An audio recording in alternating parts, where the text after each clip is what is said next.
To welcome you and thank you for joining us. I'm Stephanie Pramick, and I'm a member of the reference staff at the Napa County Library. And I'm working tonight with my colleague, Chelsea Hernandez Garcia. Hi. Chelsea, she will be handling the Q&A at the end of the program. So you may type in your questions at any time, and Dr. Teaford will answer them. Dr. Mark Teaford is here this evening. He's here for part 2 of a 3-part series called What are Primates and How Do They Live in the Wild? Primates, our closest living relatives, display a remarkable array of adaptations and live in an impressive array of habitats. Dr. Mark Teaford of Touro University will give viewers a brief tour of modern primates. He started last month. He spoke about lemurs and lemur-like primates. And tonight he's going to speak about the old and new world monkeys. And finally, next month in March, he will speak about apes. Dr. Mark Teaford, he is an anthropologist and anatomist. He has spent most of his career teaching and doing research at Johns Hopkins University in Baltimore, Maryland. He has also worked at High Point University in North Carolina and is currently a professor and vice chair for the Department of Basic Medicine at Touro University in Vallejo. Throughout his career, he has done outreach to the communities he's served by giving public talks at places like libraries, such as ours, schools, and even REI to a wide variety of ranges of audiences. Everything from elementary school students to retirees to science teachers. It's my pleasure this evening to introduce Dr. Mark Teaford. Thank you very much. And thank all of you here. It's great to have people here. This is, as Stephanie said, this is a second of a series of talks here. And this one is going to focus on monkeys. And if those of you don't know a lot about primates, we'll do a little brief review here, but as I think you'll see pretty quickly, these little critters have a lot to offer. There's a lot of interesting stuff. And so we'll see if we can even get through everything I'd like to here. Basic setup here. Last time we talked about prosimians down here. So there's lemurs, lemur-like animals like tarsiers. This time we're going to talk about monkeys. So some live in New World, some live in Old World, and then the next time we'll talk about apes here. This doesn't give you a true indication of the variety of primates because it's sort of human ape centric here. It shows you all these different modern apes, and yet it gives you no clue at how variable these monkeys are. I think after today you'll have a little better feeling for that. They're pretty amazing. Today, as the name suggests, one group lives in the New World, okay, and the other lives in the Old World. And basically, notice that they are pretty much restricted to the tropics, pretty much. I mean, you've all seen the pictures of the little monkeys in calendars in snow. Those are in these islands here in northern Japan. There are some in India and China that get into some cooler climates. And as we'll see, there's actually a group of monkeys that live up in northern Africa there, and even a little bit on Gibraltar. So, but just a little teeny bit of history. New World monkeys seem to have originated in Africa, probably about 35 million years ago, and rafted across the South Atlantic just by chance. Okay, you see this with other animals where you get large pieces of debris on the coast that will float away, and you, by chance, have something managing. You say, how on earth could that happen?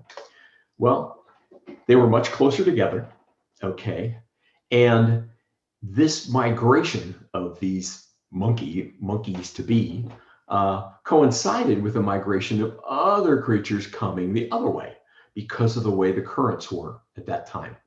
Remember, if these continents are in different positions, the water currents are a little different there too. But notice this coincided with a 180-foot drop in sea level. associated with lots and lots and lots of water being tied up in polar ice caps and glaciers and stuff like that. This is 35 million years ago. We're not talking the last ice age, but 180 feet. Think of what we're talking about with sea level change. 5 feet is like disastrous. So just put it in perspective. But anyway, a few of the cast of characters. New World monkeys, a lot of them will look familiar. I mean, spider monkeys, you've probably seen pictures of. This long prehensile tail and long limbs. It's like they can get into all kinds of positions. Capuchin monkeys, Cebus monkeys, the typical little organ grinder monkeys. These little guys are incredibly smart.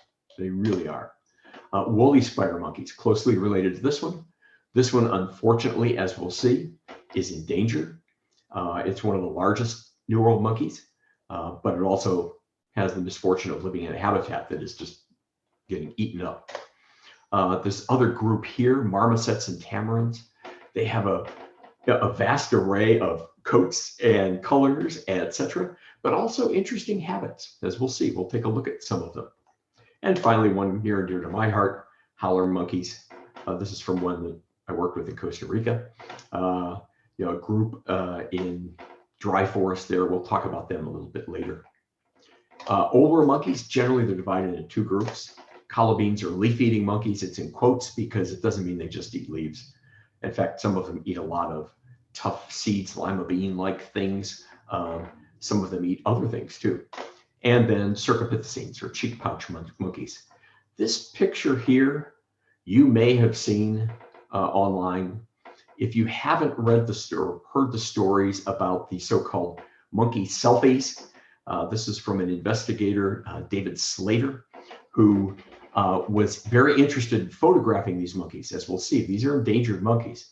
And so he got one group habituated to them. He set up a camera, except they were fascinated by the camera equipment. In fact, they tried to walk off with it. So he set it up on a tripod, and he's sitting there holding the tripod and the camera, and the monkeys are habituated to him. They're fascinated by this. And he had a little remote cable release sitting there. And they would sit there and look into the lenses and look at their reflections and take pictures, take selfies, basically. And this prompted a whole slew of just, oh my, interesting, let's put it that way, discussions where who has the right to this? Wikipedia posted some of the pictures. Slater said, you can't do that. I have the copyright on that. And Wikipedia says, well, actually, you didn't take the picture. The monkeys did. And they said, and since the monkey did, there isn't a copyright. So it's open resource. And then PETA, People for the Ethical Treatment of Animals, came through and said, wait a minute, we think the monkey owns the copyright. And so there's this back and forth discussion about this. Check it out. Just look up NPR and monkey selfie, or NPR and Slater, S-L-A-T-E-R, and monkey selfies. Fascinating story. But anyway, some other monkeys. Leaf eaters, Hanuman langurs. These are very common in India. You see them around some of the temple sites there. These two are other leaf-eating monkeys here. They both live on Borneo. They share the same habitat, and they divvy things up because this one eats tougher leaves and things, and this one eats not so tough leaves, and also these lima bean-like pods. There's the maroon leaf monkey and the silvered leaf monkey. The Duke langur from Vietnam and other areas in Southeast Asia was highly endangered, in part because of the Vietnam War, is making a little bit of a comeback now. Proboscis monkey is just fascinating. The males have this large nose, which seems to be exists because of sexual selection. These males with large noses seem to be attractive. They mate more commonly, therefore the nose becomes a common feature, et cetera, et cetera. Amazing. And this is an African colobus here, a red colobus, not like that black and white one on the previous shot. Some of the cercopithecine cheek pouch monkeys. This is the Patus monkey here from East Africa. This is the fastest primate. It can run like 40 miles an hour. That's pretty amazing. These are two types of baboons from East Africa. This is the Savannah baboon. This is the Hamadryas. Hamadryas baboon has a very interesting social organization with a male basically leading a group of anywhere from 5 to 8 females and their offspring. And it's a very interesting social setup. This is the little spot-nosed monkey. It's one of a number of monkeys called guenons in Central and West Africa.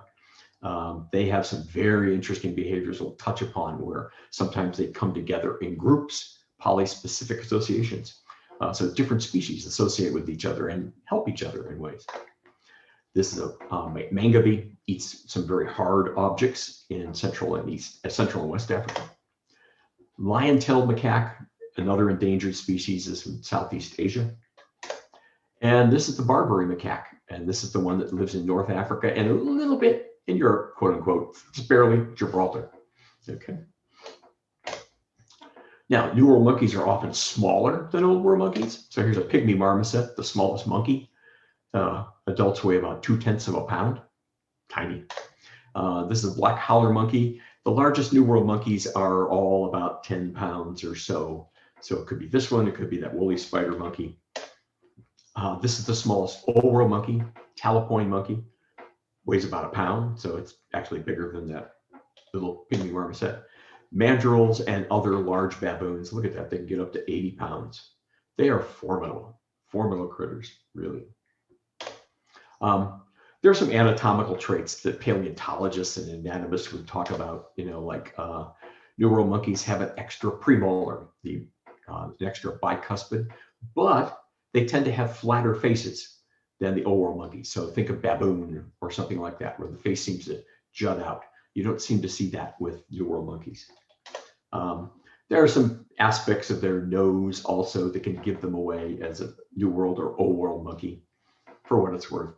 That's not something you run out and notice.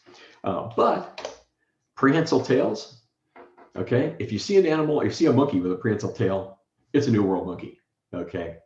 But not all New World monkeys have prehensile tails. That was one of my great disappointments with the Disney live Jungle Book tale, where basically here they are supposedly set in India and they have New World monkeys running around. It's like, oh, come on, Disney, you can do better than that. But anyway, for what it's worth. Some other anatomical specializations. Remember we talked about some last time with like the tarsier being able to turn its head all the way and look back over its back. So here are some other ones in these monkeys. New World monkeys, marmosets and tamarins. They're the only monkeys that habitually give birth to twins. All right. Pygmy marmoset babies are tiny. This isn't a newborn. Okay. This is not the newborn. But the parent carries them around. It could be mom, it could be dad. They get to be, twins, they get to be a significant portion of body weight lugging around. So very interesting trait, giving birth to twins, and they get carried by either parent. Another one, the howler monkey, has a unique, specialization near its larynx. So what does all this mean? Here is a model of a human larynx region. So this is a cricoid cartilage, thyroid. This thing right here is the bump that you feel in your neck as your Adam's apple, that little projection there. And here's the hyoid bone up here, sort of hidden. You can feel it on yourself above that bump. You have to sort of press in a little ways to feel it, okay? And it's kind of nondescript. Here's the howler monkey. Here's that cricoid cartilage. Here's the thyroid cartilage. Look at this thing. This is that hyoid bone, okay? So this is a resonating chamber. It's like blowing across the top of a soda bottle or something like that, all right? It accentuates certain frequencies, okay? So they can create some pretty amazing sounds. Now, if you bear with me here, I'm going to try and pull in an image here, or a little recording here that will give you a glimpse of that, hopefully. See if we can do this. And here, whoops, pull it up so you don't have to look at the ads. Here we go.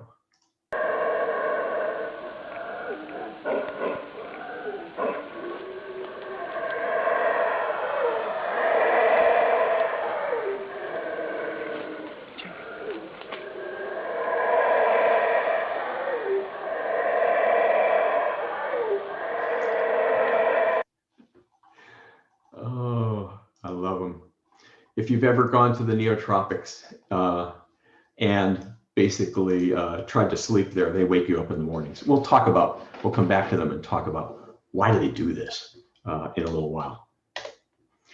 Some other contrasts here, specializations. This is in the old world monkeys here. The colobines, the leaf eaters, have sharper cusps, pointier molars, if you will, but they have a complex stomach. They have an extra part of the stomach that has a place for microorganisms to live that will help them digest a tough fibrous diet. Flip side, the cercopithecines don't have that, but they have cheek pouches. Okay, we'll talk about that in just a second too. A little bit more on that stomach, etc. adaptation. Here's a contrast between that old world monkey with this big stomach, with this forestomach, if you will, this extra chamber to help with digesting cellulose, basically, compared with that howler monkey from the New World. Well, the howler monkey eats a lot of fibrous stuff, but its adaptation is back here in the large intestine. All right, or another shot here. Here is that stomach, large intestine. Notice that here, the stomach is much bigger than this part of the large intestine. Here's the howler monkey. Here's the stomach right there. That's it. And here's that portion of the large intestine, much bigger. So these monkeys have their dietary specializations. The old world leaf eaters tend to have it up here in the stomach. And this new world leaf eater, if you will, it does eat fruit and stuff, has it back here in the lower portions of the GI tract. Here's a macaque with its cheek pouches full. Why have cheek pouches? People say two main arguments. One, predator avoidance. Okay, if you have a scarce resource, you can run up, grab some, stuff it in your cheek pouches, and leave, basically. And the other one is a variation on that. If there's competition for that resource amongst the individuals in a troop, okay, what you'll see is oftentimes a lower ranking individual will come up and find something like that. It could be nuts, it could be fruit, it could be whatever, all right? And we'll find some of this before the high ranking ones do. And then the high ranking ones get wind of it and they start approaching, and it's almost comical because it's like the old I Love Lucy thing with chocolates, if many of you remember that. But anyway, the monkey's sitting there popping these things in its mouth, in its cheek pouches, and then runs away with these cheek pouches expanded. It's kind of funny. Other specializations. This monkey, the owl monkey, is the only nocturnal monkey. If you were with us last time, remember that a lot of the prosimians were nocturnal and they had these big eyes, and this has the same thing. Not quite as big as like a tarsier, but big enough that they can see well at night. They have another interesting feature though. They are one of the few monogamous primates. So you have a male and female will get together for basically life, if you will, and have their offspring. And dad does most of the infant care. And it's hard to track in some primates because you're not absolutely sure who dad is, but in these guys, and the male does virtually everything. The infant gets off the dad, go nurse with mom, and that's it, basically. And that's all that mom has to do. So this is an interesting behavioral adaptation. And they're also active at night. And so dad is managing to get through the trees with this little infant stuck on the back. So a little bit about social organization. Usually primates have multi-male groups or one male with a number of females, okay? So the black in this is representing males. This is the situation in many prosimians where you have female and offspring, and then the males just sort of roving around. All right, you have other monogamous ones. We'll talk about one next time with apes. You have some like those tamarins and marmosets where you can have one female and multiple males. All right, but usually it's some variation of this. And then it's a question of, do they stay in this group all the time, this big group, or do they have this smaller group? Do they split and come back together as in this fission fusion society? Or do you have multiple small groups with a male and multiple females, and then maybe they come together in a sleeping place in one big group? So for what it's worth. Now, a crucial question in this is, who's dominant to whom in these groups? Well, many monkeys, for instance, most of the cercopithecines you can see in this picture, the baboons, males are much bigger than females. So they are physically dominant to them. All right. In other species, some marmosets and tamarins, for instance, are about the same size, and the female is dominant to the male in many situations. But that's a gross oversimplification. There's a wide range of possibilities out here. So one, if you haven't seen this little book before, check it out. A Primates memoir by an endocrinologist at Stanford. He's done some TED Talks and stuff like that, but it varies dramatically. He was studying baboons, savanna baboons. So savanna baboons, and I'm going to just show you this one, read you this one thing here, where it basically says females inherit their rank from their mothers. They get the rank below mom, kid sister gets one below that, and so on until the next lower family starts. So it's like a pecking order, okay? Now that's savanna baboons. Other baboons might not be quite that simple. It's funny, the description of the males. When people first started doing behavioral observations of primates, baboons were pretty easy to observe because they're out in the open, they're big, they're easy to follow, etc. And so there were lots of these stories about dominant male in these groups. So the author here, Robert Sapolsky, gets into this. He says, according to the books, the baboons were complex social primates living in open grasslands. They had organized hunts, hierarchical rank system, and their core was the alpha male. He led the troop to food, spearheaded the hunts, defended against predators, kept the females in line, changed the light bulbs, fixed the car, blah, blah, blah, blah. Just like our human ancestors, the textbooks ache to say. Most of that turns out to be wrong. And that's true. We'll talk about some of the reasons for that here. But the bottom line is these relationships are more complicated than just, oh, there's one dominant individual and then there's everybody else. So for instance, you can have all kinds of these coalitions. So here's an example. Individual A is the dominant individual. But B and C, if they enlist each other's help, they could displace individual A from, say, a food source or a female they want to mate with or something like that, okay? So here's an example. Here's a picture of a couple of these macaques. These are not the dominant males in the group. These are number 2 and 3, and the dominant one is out of the picture here. So they've ganged up on this one to chase him away from this female, what it amounts to, okay? So, it's not quite as simple. Now, you can have lower ranking ones basically gang up and overthrow a dominant individual. Now, Sapolsky has a classic example of one he named Saul, who was the dominant male for a long time in this troop. And this one individual, Sapolsky says, well, he was just basically big and dense enough to not know he couldn't win this. And he kept getting beat up by this Saul.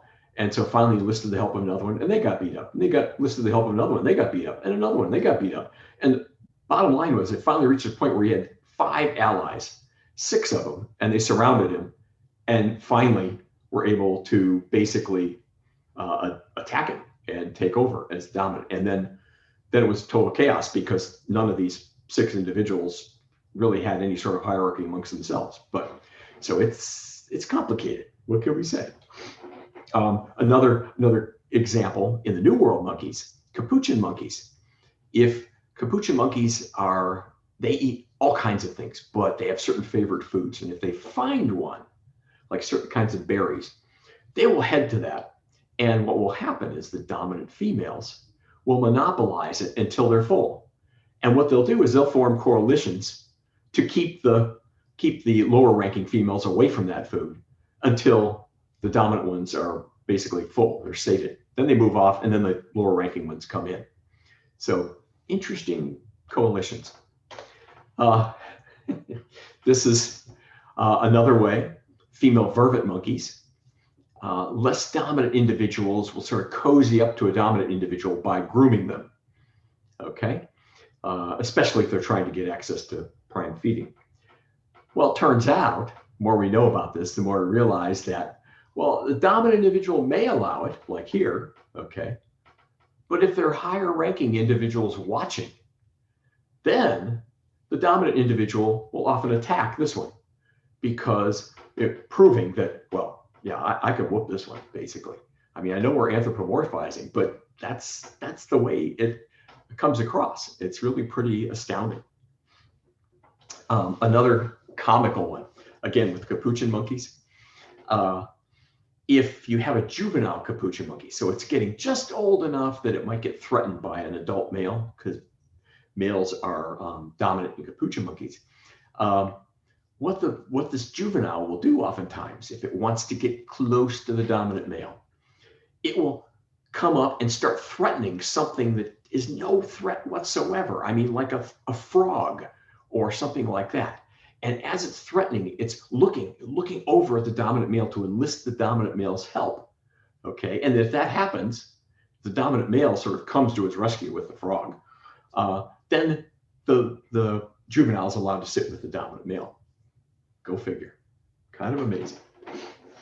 Now, another crucial question in these social organizations is, what happens when the infants mature? Who stays in the group? Usually, one sex or the other stays, male or female filipatry, and the other disperses. All right. Now, that isn't cast in stone. There are some where males and females they'll split up and go in different ways. But that's a crucial question. Which sex stays in the group and which one moves off? So in old world monkeys, see these and I say old world monkeys. In some primates, some monkeys, males disperse. So baboons, oh yeah. Okay. Most macaques, yep. Capuchin monkeys, yep. Some other monkeys, like the woolly spider monkey in some instances, red colobus monkeys, the females disperse. All right. And other ones, some situations, there's another spider monkey and howler monkeys, it varies from species to species and even from locale to locale within the species. All right. So like the howler monkeys that we worked with in Costa Rica, mainly the males left. All right. And the females would stay in the group. But sometimes a female would get, chased out of a group and she'd have to join another group. But usually it was the males that stayed. So it's an interesting dilemma, but it also has all kinds of other associated things that come with it. So for instance, if males disperse, if they leave the group as they become old enough to reproduce, the only way they can reproduce is by moving into a new group where they're total strangers. They come into the new group as the new person in town, and that leaves the females very secure. I mean, they know the range, they know where the food is, et cetera, and the male is just sort of, what do I do? So it's a very interesting situation. But even in that situation, so say one of these males comes into this group here and displaces this one. All right. The females will still know what's going on. They're going to set the course for the day, et cetera, because the male won't know anything. All right. But if you have a young male in this group that's just about to reproductive age, it'll get pushed out towards the periphery by the dominant male. All right. In baboons, this is pushed off to the periphery like that. Well, supposed to be as examples where, you have one of these males that's almost an adult, not quite, and it starts getting harassed by hyenas. Who comes to its rescue? Not the dominant male of the group, because the dominant male doesn't even know for sure if it's the father, okay? Because this individual's old enough, it was probably in the group before this male came into the group, all right? It's the mother. The mother comes to the rescue of this almost adult male that's getting harassed by hyenas. So yeah, it's a social organization, pretty amazing. Well, take it a step further. If females within this nice little secure group have their own dominance hierarchy amongst themselves, and if low-ranking females have poorer access to foods, then the low-ranking females will tend to give birth to male offspring, not a conscious thought.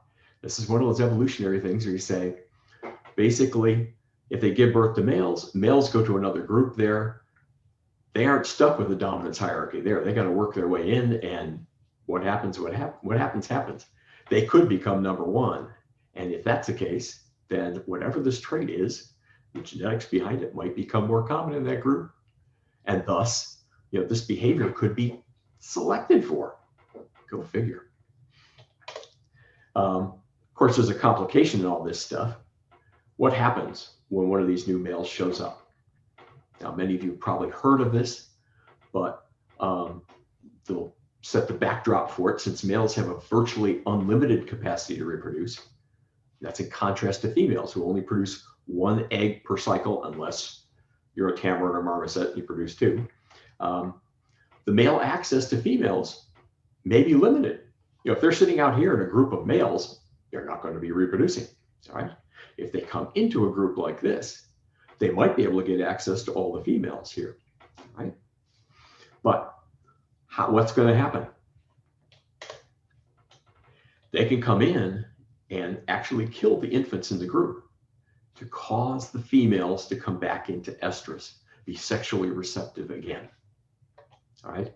This was first discovered in Hanuman langurs in India, but happens in baboons, capuchin monkeys, colobus monkeys. It's sad but true. It does happen. All right. And hormonal studies have shown that females in a group that is being taken over by a male, females who have infants and who are lactating are under severe stress.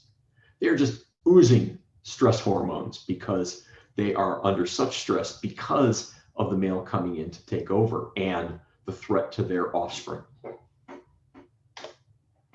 When this was first proposed in 1974, everyone thought, oh, that can't be true. No way. Now we're finding some very interesting ways in which primates minimize the risks, if you will. Costa Rican howlers, we had an example where we had a small group that had one male in it, but had another male that was coming up in adulthood.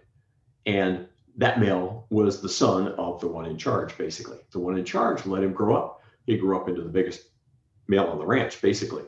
And that was the transition. Son took over for father eventually. No bloodshed, no infants lost, nothing like that. Another group just across the river, all right? Same sort of transition where a male, in this case, comes in from the outside and takes over. 3 out of 4 infants vanished. We never saw them again. That was it. All right. So, and they were too little to go off on their own, basically. They just, there's no way they could survive off by themselves. So it's scary in a way. Snub-nosed monkeys. If many of the infants are the result of matings with males outside the group, then there's little to no infanticide. There's no idea who the fathers are. And if there's no idea who the fathers are, then there's no infanticide. Okay. And that comes back to, questions. Okay, how does this actually happen and evolve, etc.? So we're getting down to more and more discoveries of how different species cope with this, how they, make it happen. In gelada baboons, it's been shown that if a new male takes over a group, then females who are close to sexual maturity will basically undergo puberty within a matter of a couple months and be sexually receptive, whereas normal time, that wouldn't occur. But something about the presence of the dominant male and the situation in having the male take over triggers something, probably through pheromones, but we don't know for sure, all right, that causes these females to come into sexual receptivity earlier than you would expect. And if they do, then usually that infant they conceive will survive until this male is deposed, because usually the males in that species will last in a group 2 to 4 years, something like that. Go figure. Now, totally different subject. 1950s and 60s, the anthropologists thought, oh, we're special because we make tools. Some people even said, we're special because we use tools. Here's a cover of a book, the classic old book, it was first came out in 1950, reproduced in 61. Man the tool maker, that's the basic concept. Of course, man, people, the tool makers, how about that? This was subsequently disproven by a number of studies. We'll come back to the classic ones next time we talk about apes, because it was with chimpanzees. But imagine people's surprise in the 1980s and 90s when we found out that capuchin monkeys, these cute little organ grinder monkeys, also use tools. And they tend to use them as they find them. They don't modify something. They tend to pick up a rock and use it, or a leaf, or stick, or whatever. But there's some fascinating studies of cognition, because infants are learning by watching the adults. It's just amazing, okay? And you'll see them. You see the infants that go off and try this, and they're just totally inept at first. And then they gradually get the hang of it. How do I break open this nut? Or, how do whatever. Yeah. One of the other things they do is they use a leaf to grab caterpillars and grab the spines on the caterpillars so they don't get stung by them, all right? Watching babies try and do that, it's kind of painful to watch. But anyway, also, there's some sites for capuchin monkeys where they use these tools. They go after wild cashew nuts. They put the cashew nut on a stone and they bang another stone against it, all right? Well, the net effect of this pounding, because it goes, you bang through the cashew and the stones hit together. The net effect is to create tools that look like those from our early ancestors in the early Stone Age, even to the point where you have little flakes you can put back together, okay? Now, some of these monkeys have been returning to these sites so long, they've been, archaeologists have now come in and excavated them and shown that Cebus monkeys have been doing this for over 3,000 years. An excavation of a monkey site. Woo! I love it. Caveat is that while the monkeys create these sharp flakes, they don't use them. They don't use them at all. So they're intent on using the stone to break this nut. That's it. And the flakes that come off, they don't use them. All right. And in fact, there are some sites where they are going after not nuts, but they're going after salt and water in cliffs. And what they will do is they will create the same thing. They get stone debris all over them, and they don't use it for anything. Okay. And in fact, some cases, in grooming, they lick it off themselves with the abrasive stone and stuff. It's go figure. So they're creating what look like stone tools, but they're not using those. They're just using whatever they pick up. I'm sorry, I have one more capuchin story here. If you've ever been to Central and South America, you may have seen this animal. This is not a primate. The kawati. These guys travel in large groups. They're equally adept on the ground, in the trees. They're really kind of amazing creatures. But in the early 1990s, while we were working in Costa Rica, there was a researcher from the University of Chicago. She came down to our site and said, "You aren't going to believe this." And true.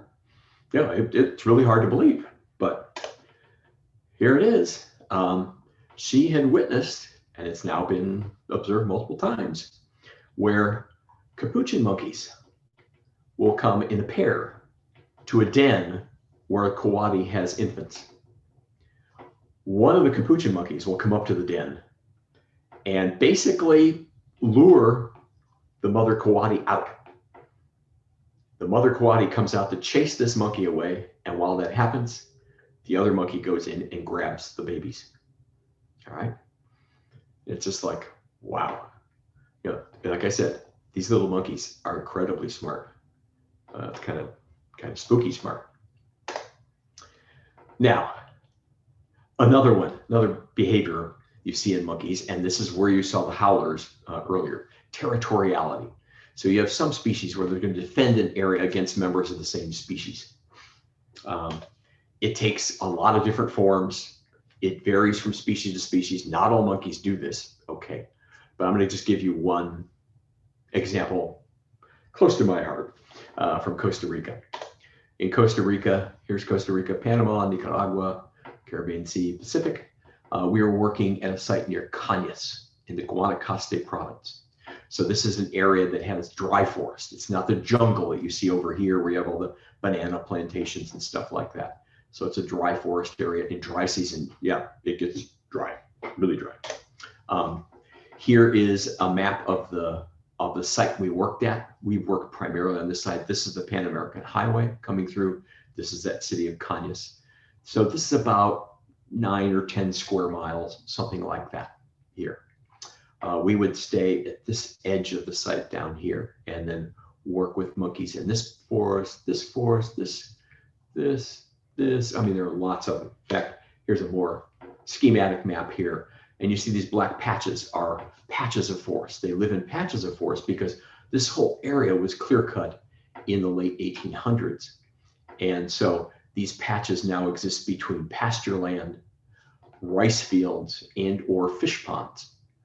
Okay, so it's being used for agriculture, and the monkeys are just existing in these little patches along here. The numbers represent our numbering scheme for the man who started it, Dr. Ken Glander at Duke University. So here's our friend Jose again. So remember, this is the guy who grew up in the group. His father let him stay. He grew to be the biggest monkey on the ranch, basically. He actually lived in a small group, this one here, 19, near this river, Rio Corbasi here. And it was basically him and his father while he lived, and then 4, maybe 5 females and their infants. So, 10, 12 animals at most, something like that. This here, we don't have it marked here. There was a much bigger group coming up here. So coming along here, we don't have this marked here. We numbered as group 30. It usually had 3 or 4 males and 8 or 10 females. It was huge, like 30 plus animals, something like that. And so they had sort of a little truce between them. Each morning, you would hear each of them calling to each other, basically saying, yep, here I am, just don't bug me. Well, it's one day, they get up, Jose's calling, and we can tell the 30 is moving down the river. They're coming towards Jose, basically. This whole big group is just coming. And so eventually, they ended up in trees next to each other. And the monkeys were 15, 20 feet up, the males, 15, 20 feet up. The females are oblivious. They're feeding. They're just feeding in their respective trees. But the males were going crazy. And there were 3 males in group 30 at that time. And they're yelling and screaming at Jose, and he's screaming back at them, basically, with that noise you were hearing. And finally, one of the males gets up the gumption to jump across and run over and try to attack Jose. And it was, well, sad but comical in the sense that it looked like something out of one of those professional wrestling things where Jose just basically picked him up, spun him around, threw him down to the forest floor, 15, 20 feet below. And the monkey hit the ground, bop, and just sort of like a cartoon or something like that, and crawled back up into the tree, and the group moved off. So this one monkey basically scaring off this much bigger group. I mean, they're territorial, but they're ways that things get a little more complicated, shall we say. All right, let's see. Only a few more things here. Thing to notice here, notice in the New World, you don't have this stretches of pink, this dry shrubland or savanna, as you refer to it in East Africa, you see in India and Africa. You just don't have that here, all right? Associated with that, you don't see any terrestrial New World monkeys, like baboons or macaques or other things like Hanuman langurs. I mean, nothing like that, okay? Still, you get monkeys in all kinds of habitats. Here's the dry forest in Brazil, wet season and dry season. Yeah, different. African and South American rainforest. There's Asian rainforest too.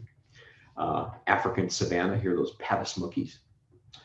Dry forest in India, and maybe the tiger got there first, but a whole array of habitats they live in. So it's not surprising. Some monkeys are specialized and some are very omnivorous. They will eat all kinds of things, okay?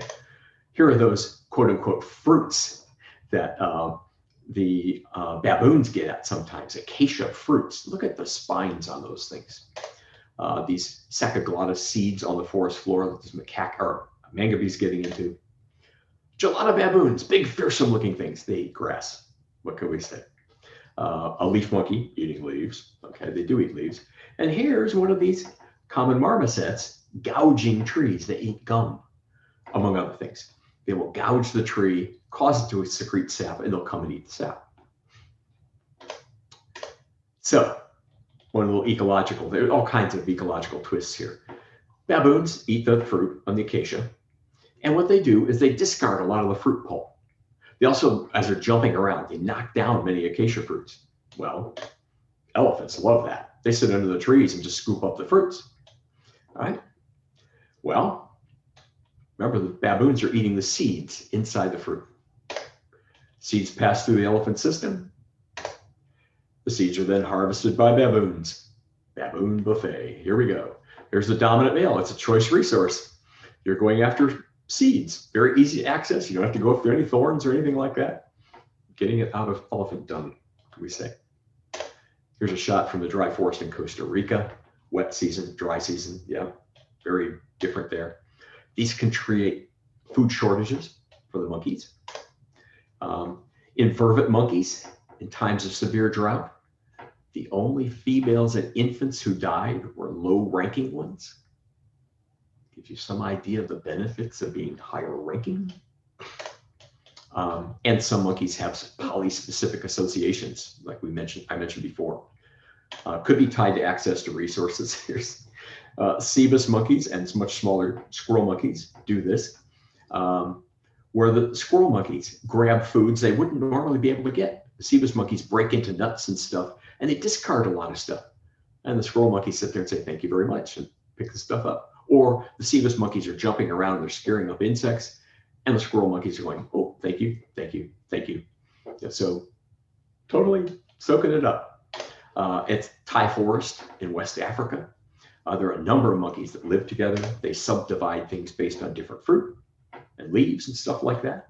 But some still form polyspecific associations. So you have the red colobus monkey is bigger than the Diana monkey. All right. This monkey then gets out in the terminal branches to feed. This can't go out that far. So what? They associate together in part because this animal can serve as an alarm for this one when chimpanzees come hunting. And we'll talk about that next time, where chimps actually hunt red colobus monkeys. And the Diana monkeys are like their alarm system. You know, red alert, get out of here. That kind of thing. So kind of amazing. All right. Last point here about, yes, we talked about how some of the animals are endangered, just like last time. Look at the projected decrease in species diversity. Here's two examples. Woolly spider monkey. Look at that.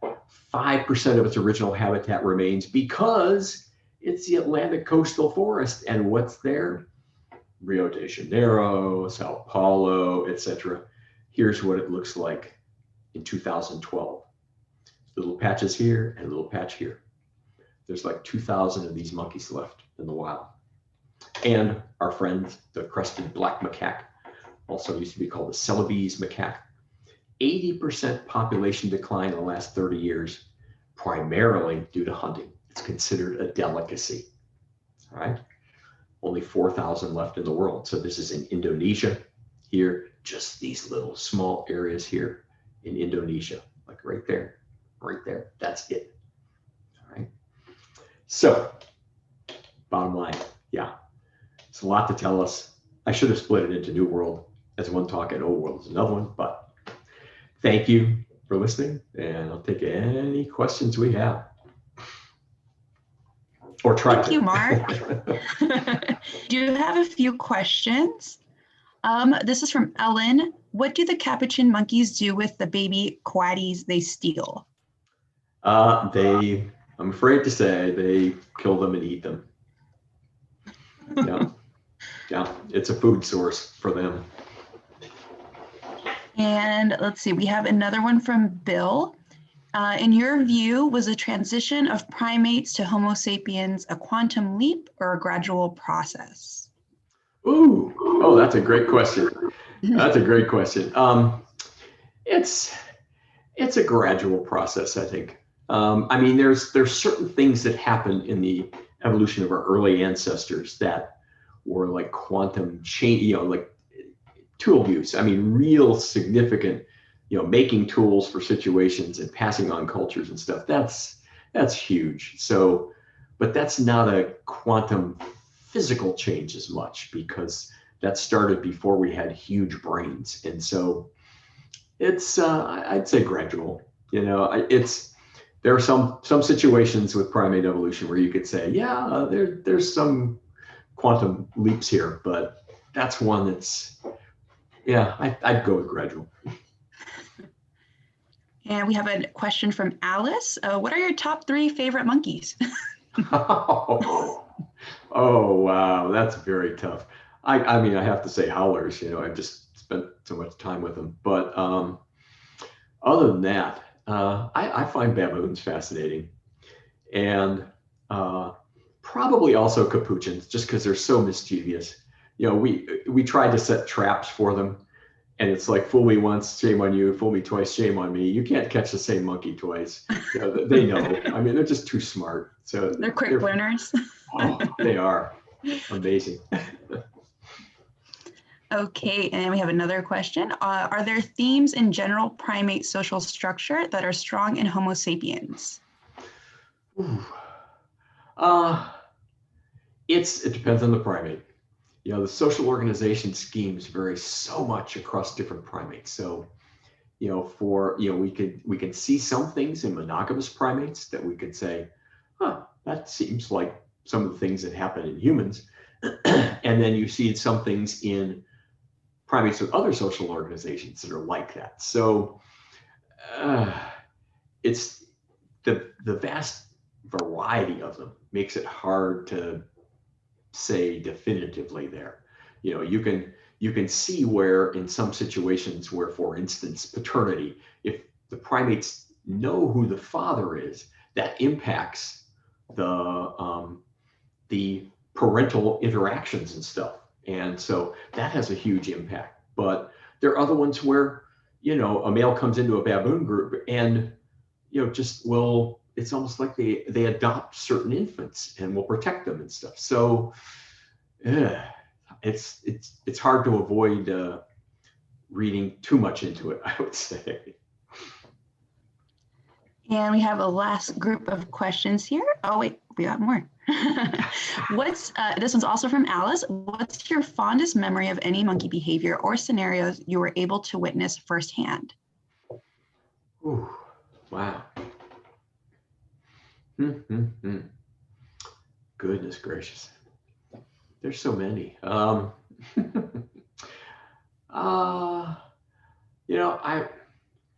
would say probably my fondest memory is watching the baby howler monkeys learn how to feed.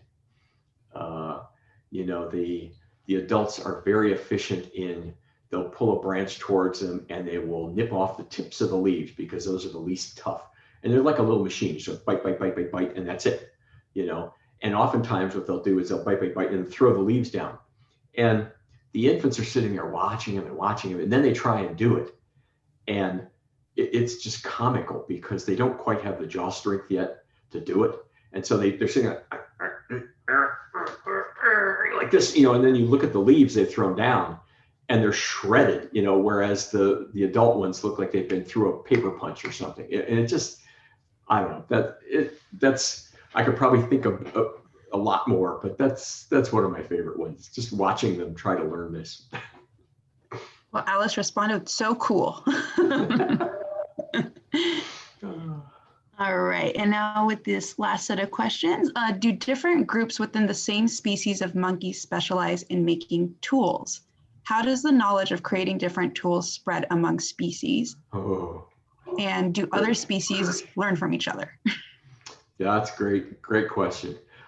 There are differences in tool use. I mean, like in capuchin monkeys, the ones that use the rocks on nuts tend to be in the habitats, those dry habitats for the most part, not always, but you have other capuchin monkeys within a couple 100 miles that are not using tools at all, okay?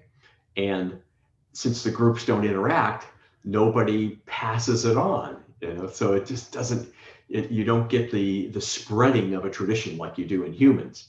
I mean, think of today with the internet, boom, it spreads instantly, but even in the past, you see that with some other monkeys too. In how do they actually, like Japanese macaques, classic studies where they were provisioned, and so what the Japanese primatologists did was they would put grain on the beach, and the monkeys would come up and eat the grain, but it had a lot of sand in it, and so one clever monkey figured out, well, if I go out here in the water, they're on the beach. If I go out in the water, in the ocean, and just throw a handful in, all the grain floats to the top and the sand sinks to the bottom, and then I just pick up all the grain. I don't have to eat all that sand, And so, but what ended up happening was it spread through the youngsters and then maybe some of the mothers, but not to the dominant males. And it's like, well, are they too set in their ways? What's going on? So that question hits on all kinds of stuff. How do they learn this stuff? I don't know of any examples of them passing traditions between species, though. That I don't know of any examples of that. Now, it doesn't mean they don't exist, but I'm not aware of any. So, but great questions. All right, looks like that was the last one then. Oh, well, thank you very much, everybody, or those of you still here. And, come back next month. We'll talk about apes. I mean, talk about chimps and orangs and gibbons and stuff. Oh, I mean, some of the chimp stuff is just, chimp language studies, for instance. Oh, astounding. But we'll get into that next time. Well, that was fascinating. And I think you're right. You could have done one on the New World and one on the Old World. But what you did was just so interesting. And it made me more curious about some of these monkeys and, the capuchin in particular, and I really enjoy hearing about your adventures with the various monkeys. And I want to thank you all for joining us this evening. Dr. Teaford will wrap up the series, What are Primates and How Do They Live in the Wild, on Wednesday, March 3rd at 7 p.m. So I hope to see you then. And good night. Have a good evening. Thank you very much. Thank you, Mark.